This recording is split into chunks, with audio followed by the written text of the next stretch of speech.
Jadi perjalanan tarekat itulah ahwal dan maqamat. Bagi orang yang menghayati, mempelajari tasawuf dengan baca kitab, dia akan letakkan awal maqamat ni benda hak tinggi-tinggi, mainan para wali. Dia akan jadi gitu. Sama macam jalan mah dia. Jalan mah ni raja-raja je main benda ni. Pada habah tu pasal garik ke Belambok. Jadi sebab tu saya sebut istilah dulu. Ahwal dan maqamat, bunyi tinggi. Baca kitab tasawuf, ahwal dan maqamat. Ini ni kerja buah wali-wali. Betulkah atau tidak? Apa sebenarnya? Ini saya nak beritahu. Dan itulah sebenarnya tarekat. Jadi kita nak tahu benda ni apa benda, dalam masa yang sama kita tahu fardu ainkah atau tidak. Nak khabar tu. Ahwal dan maqamat ini dia ada dua. Satunya ahwal yang disebut yang aridah, satu lagi yang mustaqirrah. Istilah dulu. Baik, saya nak jelas aspek lain dulu. Sebenarnya ahwal dan maqamat ini, sebelum saya perincikan sikit lagi, dalam bahasa yang mudah, itulah akhlak. Akhlak sebenarnya. Ahwal dan maqamat ini.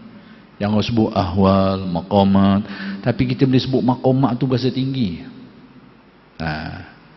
Tak sedar mainan benda tu depan mata je.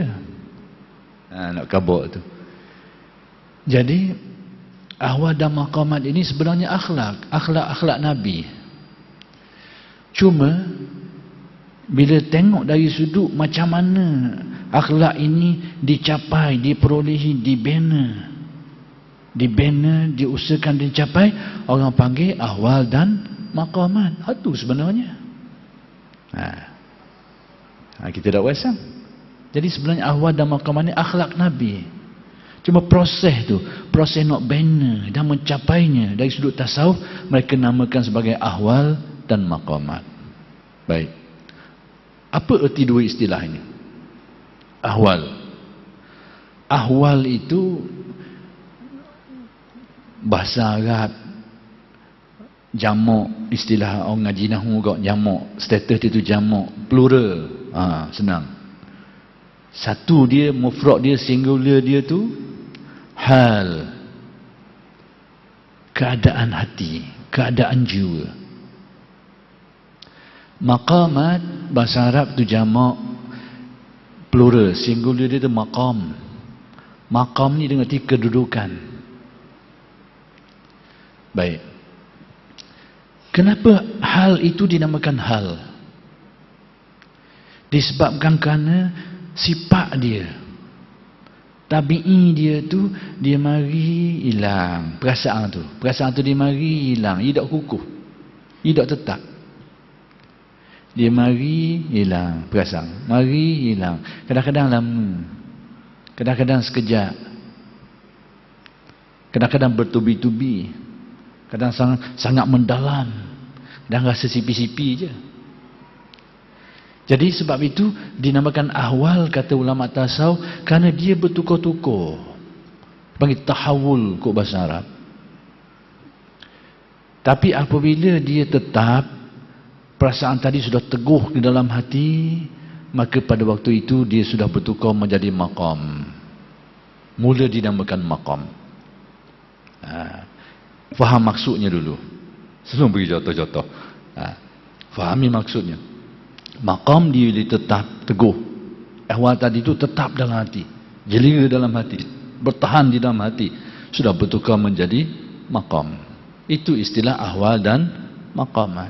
Baik, kalau itulah istilahnya, lalu apa ahwal dan maqamat yang menjadi tarekat tasawuf ini? Permulaan dia adalah taubat.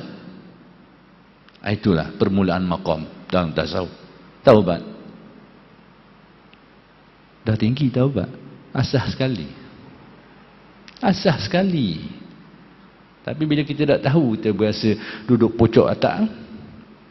Asah sekali. Taubat. Jadi macam mana ahwal? Ahwal ini bila datang kesedaran, mari timbul dalam hati dia, mari ya Allah, Aku ni hamba Allah, semakin meningkat umur, mula terasa sedikit demi sedikit.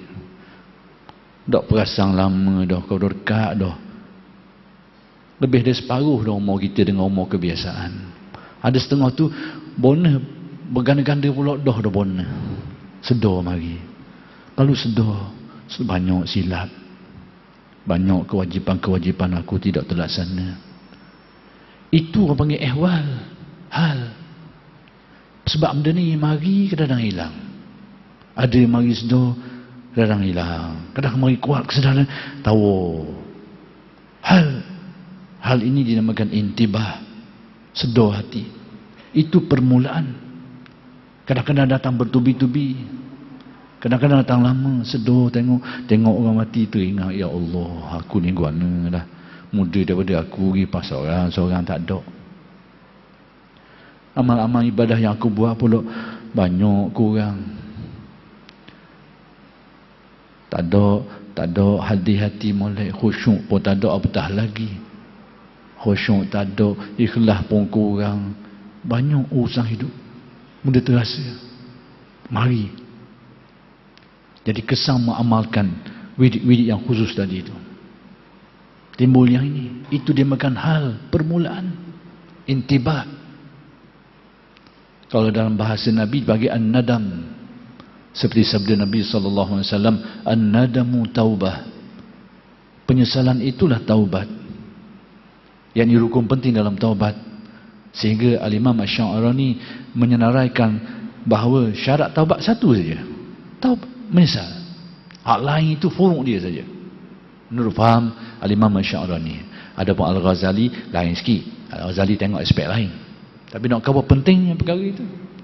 Jadi bila kesedaran ini timbul, tengok pada umur, banyak sedar mari silap. Selama ni keadaan itu berlarutan tapi tidak ada kesedaran, tidak ada intibah. Bila ada intibah ini, kuat kesedaran, kuat, lalu dia mendorong dia untuk baiki solatnya, baiki ilmunya. Terasa aku jahil, aku tak tahu. Banyak perkara aku tak tahu. Ibadah aku yang aku buat ni macam mana? Betul ke salah? Ya mari sedar. Lalu dengan kesedaran inilah dia membetulkan diri. Kalau dia tidak solat selama ni, mula bersolat. Kalau dia tidak puasa selama ni, mula berpuasa. Kalau dia tidak tahu selama ni, mula pergi mengaji, mula pergi belajar. Kalau selama ini dia tidak bertanggungjawab terhadap keluarganya, terhadap anak-anaknya, terhadap yang orang-orang lain, terhadap kedua bapanya, dia tidak hiraukan, sekarang mula tersedar. Dia akan nak cover balik. Ya betul, itu orang panggil taubat. Itu orang panggil taubat. Apabila keadaan ini mula kukuh, mula kuat, solatnya itu mula istiqamah, terus dilaksanakan, puasanya itu mula dilaksanakan dengan baik, pengajian ilmunya dipelajari, memenuhi tuntutan mula dia belajar dengan baik, sehingga berterusan, perasaan kesedarannya itu berlarutan, menjadi maqam orang panggil. Itu orang panggil maqam. Permulaannya. Dan dia akan meningkat lagi ke maqamat yang lain. Sehingga adanya maqam sabar, maqam syukur. Selama ini tidak ada kesabaran. Teratuk sikit, nyekatok semula ke dinding. Dua, kepala sakit, tangan pun sakit. Tapi tak ada kesabaran. Tak padang sakit kepala saja, tambah tangan ke sini. Gerang punya cerita. Tak ada kesabaran. Nak buat ibadah yang berat-berat sikit, tak boleh. Nak pergi mengaji yang jauh sikit, tak boleh. Tak ada kesabaran. Tapi bila maqam tadi mula timbul sedar, Allah, aku ni kau dah tebing dah jadi. Aku dah tebing dah jadi. Aku lok gini, sampai bila dah selesai? Mari. Sedangkan aku dituntut untuk membaiki semua ni. Mari. Kesedaran, mari ehwal. Itu apa panggil hal. Rasa tok ke mana-mana pun aku kena tebing. Kalau tidak sampai ginilah aku bila-bila. Baik ilmu, aku dak tebing ngaji, berjaya aku sampai bila-bila.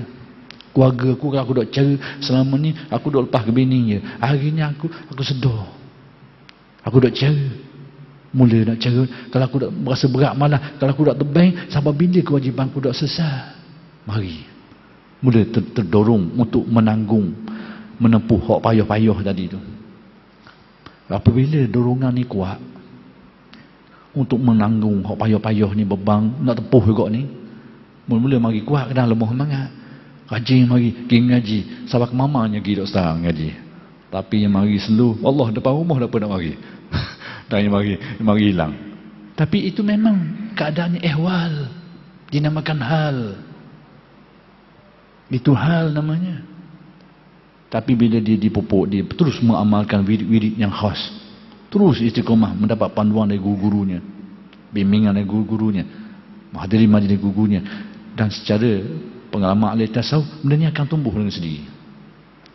Lalu kuat, semakin kuat, sehingga terbina, hak payah-payah jadi ringan, boleh tepuh. Payah-payah sikit pun apa pun tak apalah, mari kuat, sehingga dia teguh. Itu orang panggil maqam sabar, maqam. Naik lagi maqam syukur, banyak. Berakhir dengan maqam redha. Itulah bahagian terakhir yang dapat diusahakan.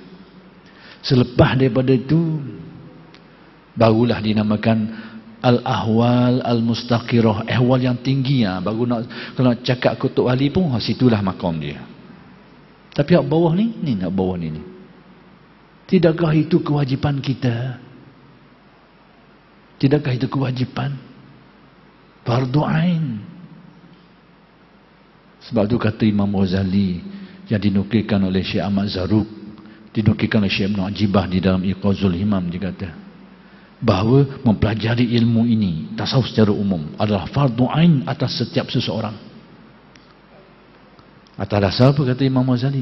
Kerana setiap orang tidak sunyi, la yakhlu min aib, tidak sunyi dari keaiban, tak sunyi dari keaiban, kecuali nabi-nabi, al-anbiya, kata Imam Ghazali. Hak ni bersih. Lain daripada nabi mesti ada aib. Selagi ada aib, wajib dia belajar dan mengusahakannya.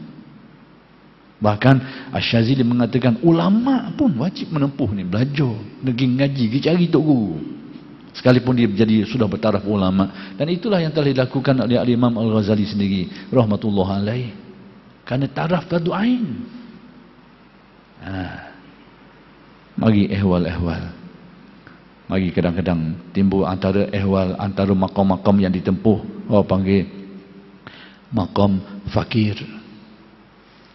Maqam fakir. Maqam fakir ni mari dengan ehwal dulu. Ehwal aku ni Allah tak ada benda sedar. Kadang sakit tangan tak boleh buat benda, pergi berubat baik, kadang tak baik mana. Kadang-kadang ada pemilikan kita nak curi dia orang, Allah sedar. Aku, barang-barang aku pun bukan milik aku. Kalau milik aku tak ada orang berani curi. Tapi kadang-kadang hilang, balik turun sejik, hilang selipar, hilang kasut, macam-macam. Duduk rumah, hilang ini, hilang ini. Sedar, aku ni tak ada milik apa-apa. Hak duduk dalam tangan aku pun kadang-kadang jadi hak orang. Hak dah kocek aku pun tak tentu lagi hak aku ni. Selama ni berasa kemah ni, kemah kocek, kemah je berasa. Rumah dengan gerang tanah lah, dengan rumah berasa kemah berasa, sedap. Tapi bila sedar, mari Allah sedar. Waktu kehilangan disedarkan Allah. Kita sedar kita tak milik, bukan milik kita. Bahkan kesihatan diteri oleh Allah sekejap je. Segor mego, tiba sakit, meletang, Masya Allah. Sedar aku ni tak ada apa-apa. Sedar tu kadang mari, kadang hilang. Itu panggil ehwal fakir. Tapi bila mula dia kukuh, kesedaran tu tinggi, sehingga mendatangkan tawadhu. Orang hina ke, orang kata benda tak tahu, habis tak apalah, memang aku gini. Muna kata ganjah rimang, tak apalah, memang aku tak ada benda. Mari tawadhu, kukuh. Maka itu dipanggil maqam fakir. Tukar maqam.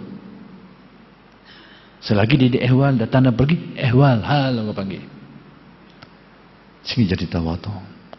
Zuhud. Antara maqam-maqam itu panggil maqam zuhud. Zuhud ini bermula dengan ehwal, sedar hati. Pas seorang tak ada. Orang lebih daripada kita pun tak ada. Mati seorang. Kereta buruk, pas utir tukar. Sepanjang hidup ni 3-4 utir dah kereta hilang. Tak ada. Buruk, pas buruk. Yang buruk situlah, yang buruk sinilah. Kita pun sedar, kau huzur, kau sakit situ, sakit sini. Akhir kali sedar bahawa dunia ni tak ada yang kekal. Tak ada yang kekal. Selama ni tahu semua, depan mata nampak, tak mari. Sebab apa? Tidak ada ehwal. Bukan tak ada, depan mata saya tengok mati. Duk pergi galak orang mati tengok. Kadang-kadang kematian depan mata berlaku, tapi tak mari sebab tak ada ehwal. Ini mula sedar. Pas seorang-seorang, pas hilang. Mula sedar, semuanya akan pergi. Semuanya akan pergi. Ada barang rosak, pati sesa, tak ada. Benda ni pun rosak, kesudahannya habis. Piti dulu banyak. Ni tak ada dah piti. Dulu rasa banyak sipang. Tak sedarnya tubik. Akhirnya cari tak ada. Akhir kali sedar. Tak ada apa-apa sebuah dunia ni binasa belaka. Lalu kecintaan, kegilaan terhadap dunia mula hilang, mula slow. Itu bila kadang-kadang dia mari. Bila hilang dia mari tamuk mula. Maka dia datang dan pergi tu panggil ehwal, ahwal. Mari sedar sekejap dah. Hari sedar tu berasa mari zuhur. Tak ada mari hilang sekejap mari tamuk semula. Mari gila dunia semula. Tapi mari hilang, datang dan pergi. Tapi bila dia mula teguh kesedaran itu, sehingga hati mula tahqiq, semuanya akan binasa, akan hilang, akan pergi, akan rosak, akan binasa. Yang kekal hanyalah Allah. Teguh dalam hati itu apa yang maqam zuhud. Tercabutlah tamak, tercabutlah itu dan ini macam baik. Hak ni sunat ke wajib? Buang benda ni sehingga hilang tamak, hilang hasad dan sebagainya. Sunat ke wajib? Wajib. Ini bahagian yang wajib dalam tarekat. Bahagian wajib fardu ain. Cuma tinggal lagi ulama-ulama menamakan wajib ini sebagai wajib yang musabbab. Sebab apa? Kerana kalau dikatakan wajib yang umum oleh ulama ahli tasawuf, berarti memberati semua orang. Maka dikatakan sebagai wajib yang musabbab dengan arti kalau seseorang tu dak hilang penyakit ini kecuali dia mengamalkan amalan itu, wajib dia belajar benda tu. Wajib. Tapi meraihkan kemungkinan ada orang-orang yang ditakdirkan Allah dengan amalan-amalan kewajipan agama yang biasa itu, dengan kurnia Allah, hatinya dibersihkan Allah. Jadi tak wajiblah pada dia. Dia amalkan solat yang fardu, puasa dan sebagainya, dia tekun, dia belajar, tapi dia kurnia Allah Ta'ala jadi hati dia lembut, bersih dia sifat tu, maka tidaklah menjadi kewajipan. Sebab tu ulama menetapkan wajibnya itu wajib yang musabbab, wajib yang terkait. Maksudnya kalau dah hilang benda ni kecuali dengan amal ni, wajiblah ke atasnya. Tapi kalau dia cara lain boleh hilang, tak apalah. Dan ada, cuma tinggal lagi adanya yang boleh hilang nyakit-nyakit ni dengan tidak mengikuti laluan-laluan ni, itu dianggap sebagai gharib, nadir, jarang. Dan jarang menurut kaedah para ulama tidak boleh kita kiaskan. Tidak boleh dikiaskan.